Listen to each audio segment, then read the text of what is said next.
We moved down here to get away from the city. You know, we found a house we couldn't beat the price on. The house only cost $100, which is very low, but we just figured that's what all the houses cost down here.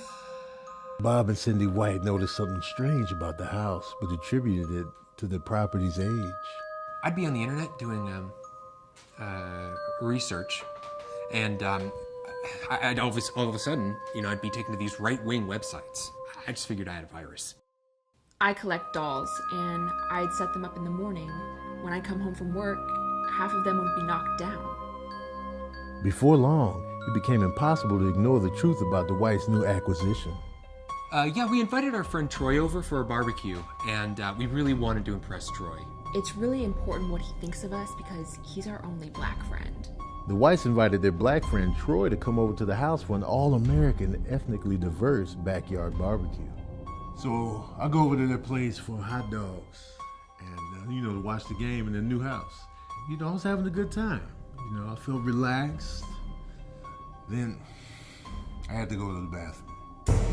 I get in there, sit on the toilet, of course, and all of a sudden the room started shaking. I'm like, oh man, I'm finna die on the toilet. So I started yelling like, earthquake, earthquake. We tried to open the door, but it was locked. We don't have a lock on that door. So I get up, man, I run to the door, pants still unbuttoned, and I open the door as easy as can be, and the Whites are standing there looking at me. I'm like, y'all didn't feel that earthquake? But Nancy and Bob are like, what earthquake? And we look back and we see. I turn around and someone had written, Whites only, above the toilet. Am I Duke?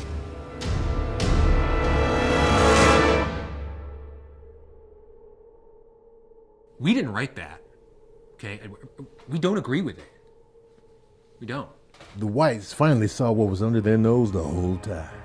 Not only do we have a ghost in the house, but it's a damn racist. That's when the couple started looking into the history of the house. I found this strange painting in the attic, and I looked up the address, and it turns out that a man had died in our living room. We don't know anything about that guy. It was 50 years ago. So, it's safe to assume he was a racist. Jedediah Longfellow had died accidentally in the couple's living room while cleaning his hunting rifle. The couple had found their ghost, but now what to do about it? So I said, Jedediah, this is my house now, and you have to get out. Bob White had only made the ghost angry. We were lying in bed, dozing off, and all of a sudden it got so cold. And then the closet door just swung open, and we heard someone calling our names. I look over, and there was this dark figure standing there. Oh my God. Froze. And, then I looked at it. I realized this isn't a black demon. This is a white demon wearing blackface. It's 2015. I'm totally open to having a ghost in the family, but I'll be damned if he's gonna be a racist. The couple took action. We bought sage and Book of Prayers. Nothing worked. We almost gave up. All of a sudden, Bob White had an idea.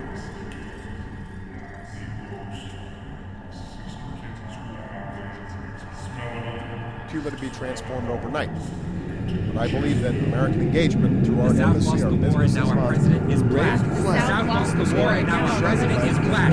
The South lost the war, and now our president is black.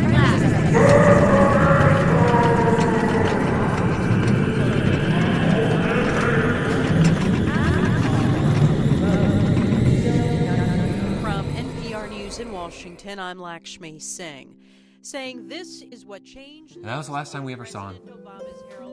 what's important with ghosts is that you let them know that you're not afraid. This is our house now.